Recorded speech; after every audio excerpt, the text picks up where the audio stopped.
انسانی اسمگلنگ کے خاتمے کے لیے جدید ٹیکنالوجی پر مبنی امیگریشن نظام کا بھرپور استعمال کیا جائے۔ وزیر اعظم محمد شہباز شریف کی زیر صدارت اجلاس۔ انسانی اسمگلنگ کے خاتمے اور غیر قانونی طور پر بیرون ملک سفر کے خلاف اقدامات کا جائزہ۔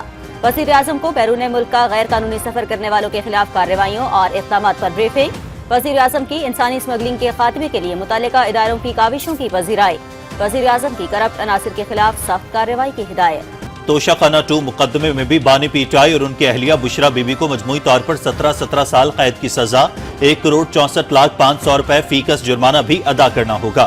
عدالت نے ایف آئی اے اینٹی کرپشن ایکٹ کی دفعہ 5 کے تحت بانی پی ٹی آئی اور بشرا بی بی کو 10 سال قید بامشقت کی سزا سنائی۔ پاکستان پینل کوڈ کی دفعہ 409 کے تحت دونوں ملزمان کو 7 سال کی مزید سزا۔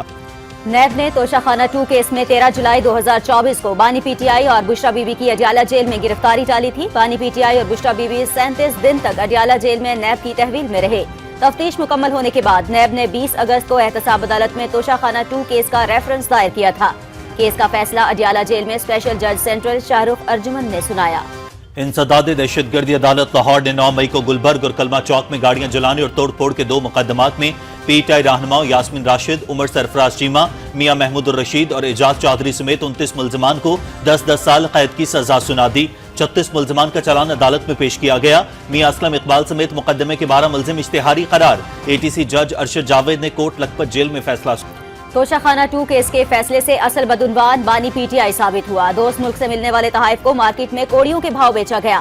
60 کروڑ کے تحفے کی قیمت 13 لاکھ لگانا مذاق ہے۔ بانی پی ٹی آئی نے دنیا بھر میں پاکستان کی بدنامی کرائی۔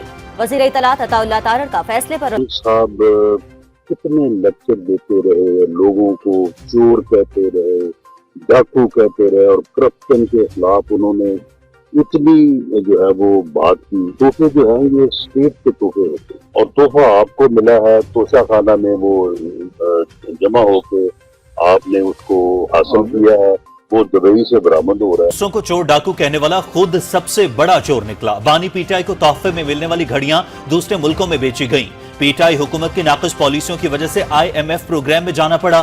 مشیر وزیر اعظم رانا ثناء اللہ کی چنیوٹ میں میڈیا کئی درجن وکیل بدلے انہوں نے، کئی دفعہ اسٹے لیے ہیں، کئی دفعہ کوشش کی ہے، کئی دفعہ اس کو سیاسی بنانے کی کوشش کی ہے، اس کو سیاسی ڈرامہ بازی کرنے کی کوشش کی ہے۔ سیاسی کہنے سے کیس میں آپ بے گناہ نہیں ہوتے۔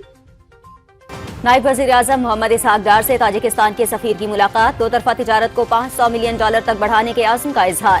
اسحاق ڈار کا اعلیٰ سطح روابط اور نجی شعبوں کے درمیان تعاون بڑھانے پر زور۔ تاجک سفیر نے پاکستان میں پہلے تاجک کلچرل ویک کے انعقاد میں تعاون پر شکریہ ادا کیا۔ ترجمہ دفتر خارجہ۔ وزارت خزانہ کے اعداد و شمار سے وزیر اعلیٰ خیبر پختونخوا کا 2200 ارب روپے کے بقایا جات والا بیانیہ زمیں بوس۔